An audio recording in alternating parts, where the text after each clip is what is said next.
ဒီနေ့ကတော့ကျောင်းပိတ်ရက်တနင်္ဂနွေနေ့ဖြစ်တာမလို့ကလေးတော်များများကကစားကွင်းပန်းချောင်လာခဲ့ကြပြီးပျော်ပျော်ရွှင်ရွှင်ပဲကစားနေခဲ့ကြပါတယ်။အဲ့ဒီကစားကွင်းထဲမှာတော့ရီနာလို့ခေါ်တဲ့ကောင်မလေးတစ်ယောက်လည်းရှိနေပြန်ပါတယ်။ပြောင်းလေကြည်စမ်းမအောင်။အဲ့ဒါရီနာမဟုတ်ရလား။သူငါတို့စိုက်ကြည့်နေပြန်ပြီကွာ။ကောင်လေး၃ယောက်ထဲကကာမီယာပြောလိုက်ပါတယ်။ပြီးတော့သူကဆက်ပြောပါတယ်။ကြည့်ရတာငါတို့ထဲကမိုက်ကိုသူကြိုက်နေတဲ့ပုံပဲ။မိုက်သွားမင်းသူနဲ့သွားဆောက်လိုက်တော့။မိုက်ကတော့စောစောစစ်စစ်အလောင်းခံနေရတာမလို့နည်းနည်းတော့တောပွားသွားခဲ့ပါတယ်။ဟယ်ရီနာမင်းအိမ်ပြန်လိုက်တော့ငါတို့အေးအေးဆေးဆေးပေးနေစမ်းပါကွာမင်းရဲ့မျက်လုံးကြီးနဲ့လှလိုက်ကြည့်မနေနဲ့ဒိုးလိုက်တော့ရီနာလည်းသူ့ကိုအခုလိုမောင်းထုတ်လိုက်တဲ့မိုက်တို့ကိုစိတ်ဆိုးသွားပြီးဂျပန်လူကြီးပြောင်းပြပါတော့တယ်အဲ့ဒီချိန်မှာပဲဟန်နာနဲ့သူ့ရဲ့သားယူတာတို့သားမင်းယောက်ကရီနာရဲ့နားကိုရောက်လာခဲ့ပါတယ်ကလေးမမင်းစော့ဖို့ဖော်ရှာနေတာမလားဒီမှာလေအန်တီသားကလည်းတယောက်တည်းဆိုတော့မစော့တတ်ဘူးမင်းအန်တီသားနဲ့တူတူစော့ပေးလို့ရလာ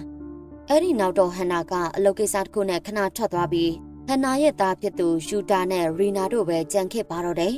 ယူတာကိုစိတ်ချလက်ချနဲ့ထားခဲ့တယ်ဆိုပေမဲ့ရီနာရဲ့အကြည့်တွေကတော့တိတ်မကောင်းပါဘူးကစားကွင်းထဲမှာတော့ရီနာနဲ့ယူတာကသဲတွေနဲ့အိမ်ဆောင်နေကစားနေခဲ့ကြပါတယ်ဟဲ့ကောင်လေးမင်းနာမည်ဘယ်လိုခေါ်လဲကွာကျွန်တော်နာမည်ယူတာပါအမနဲ့တွေ့ရတာဝမ်းသာပါတယ်โอเคယူတာဟိုမှာကြည့်လိုက်ရှော့စီးတဲ့နေရာမှာဘယ်သူမှမရှိတော့ဘူးအဲ့ဒီမှာနင်သွားဆော့လိုက်ငါအိမ်ပြန်ပြီးကိန်းနေလိုက်အောင်မယ်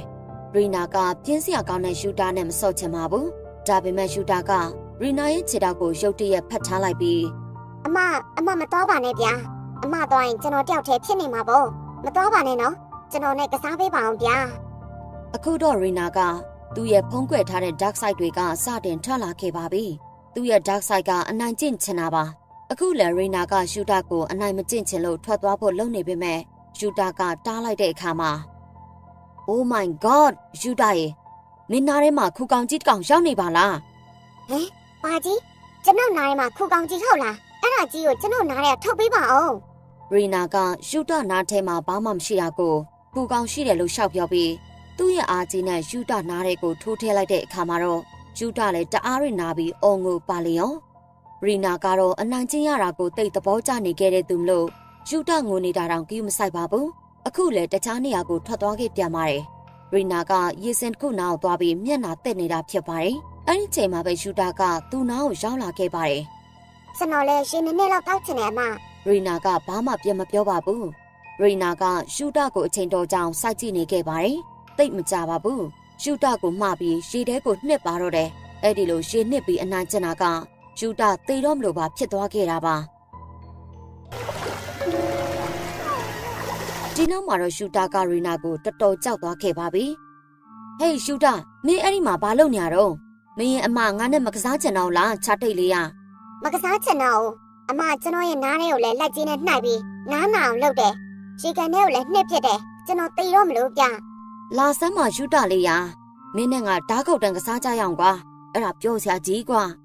ရှူတာကဓာတ်ယူနေတဲ့ကလေးတယောက်မလို့ရီနာနဲ့ဓာတ်ခုတ်တန်ပြန်ကစားချင်လာခဲ့ပါတယ်ဒါပေမဲ့ရီနာကရိုးရိုးကစားတာမဟုတ်ပဲယူတာကိုပဲဒုတ်ကြီးနဲ့ရိုက်နေတော့တာဖြစ်ပါတယ်ယူတာဘလောက်ပဲအောင်ကိုသူကရိုက်နေတာဖြစ်ပါတယ်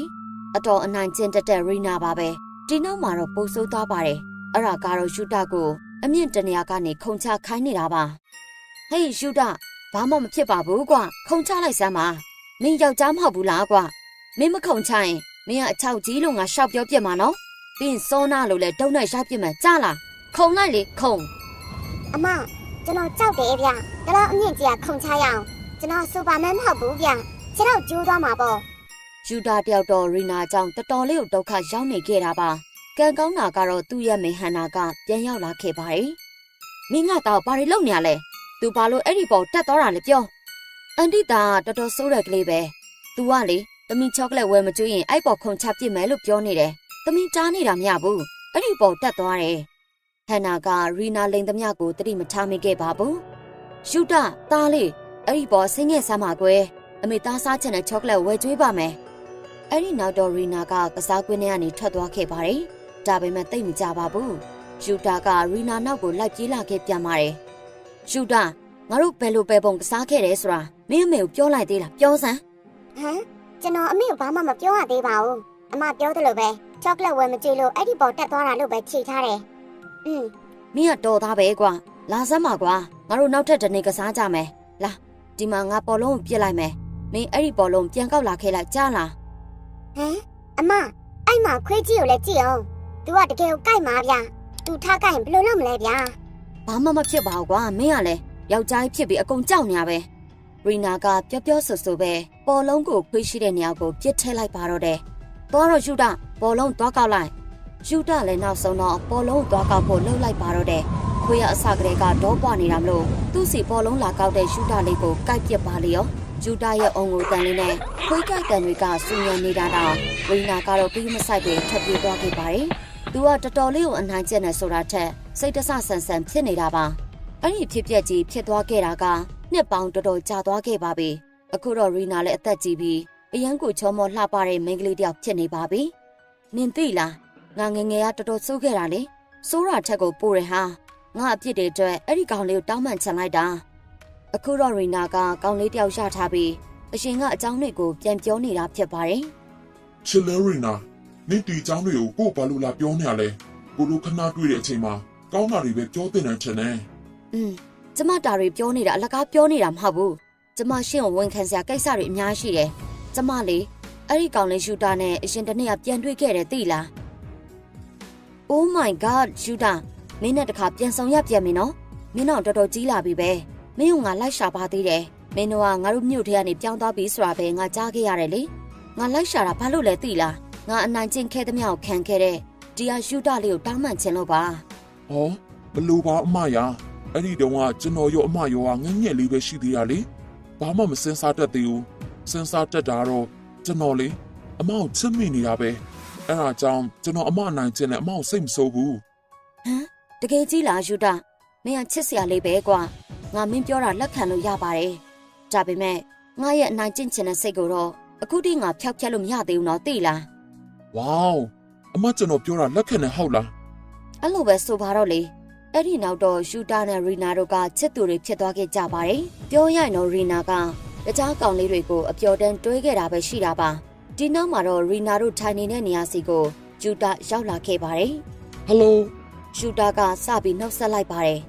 ဟာချီကိုဆန်ရှင့်ကိုကျမဒီနေ့ချိန်လိုက်တာယူတာနဲ့ငငယ်တုန်းကအဖြစ်တွေကိုပြောဖို့နဲ့အခုယူတာနဲ့ကျမချစ်သူတွေဖြစ်နေပြီဆိုတာရှင့်ကိုဝန်ခံဖို့ပဲပြီးတော့ယူတာနဲ့ကျမတိတ်မကြခင်မှာပဲလက်ထပ်တော့မှာဒီတော့ရှင်နဲ့ကျမအခုဘာမှမဟုတ်တော့ဘူးရှင့်ကိုကျမအပျော်တွဲခဲ့တာဘာမင်းဘာပြော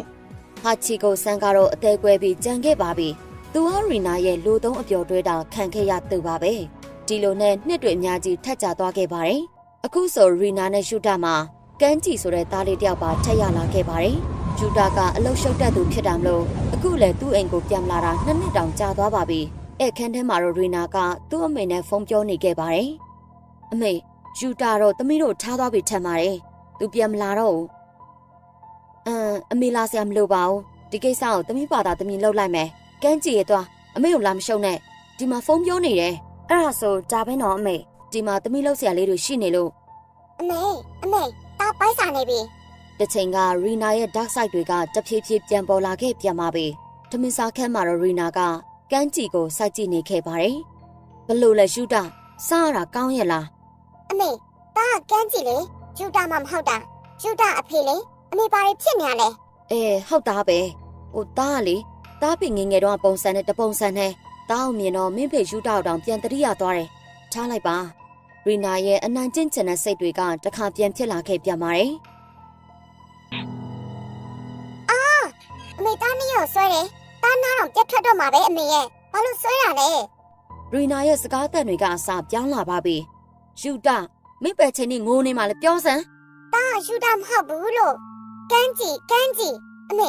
အမေဒီညဘာဖြစ်နေလဲတားနောက်မလဲတော့ဗျာ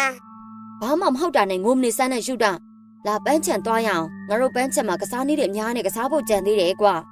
ဟင်ပန်းချန်ဟုတ်လားမေအခုကညကြီးလေဘာလို့ပန်းချန်သွားမှာလဲညကြီးရပဲပြောစရာကောင်းတာလေကွာနေထက်ညပိုးပြောစရာကောင်းတယ်ဒါကိုသားလေးယူတာမသိသေးဘူးထင်ပါတယ်စိတ်မပူနဲ့ခဏနေကြရင်ညဘလောက်တောင်မှပြောစရာကောင်းတယ်ဆိုတာကိုဒီဟာယူတာလေးသိသွားစေရမယ်ကွာအမေတားယူတာမဟုတ်ဘူးပြီးတော့တားရဲ့နာကိုအမေထပ်ပြီးမဆွဲရတော့နော်ဟာစိတ်ချပါယူတာရဲ့ အမေဘာမှမလုပ်တော့ပါကွာအခုတော့ရီနာနဲ့ယူတာတို့ပန်းချောင်သွားလိုက်ကြပါပြီကြည်ရတလောက်တော့ရီနာကိုယူတာကထားသွားခဲ့တာဖြစ်ပြီးရီနာကစိတ်ယူးတွေပြန်ဖြစ်လာတာထင်ပါတယ်ပြီးတော့ရီနာကတစ်ချိန်ကယူတာနဲ့တူနေတဲ့သားလေးကန်းကြီးကိုယူတာဖြစ်သတ်မှတ်ပြီးညကြီးချိန်မတော်ပန်းချံထဲမှာ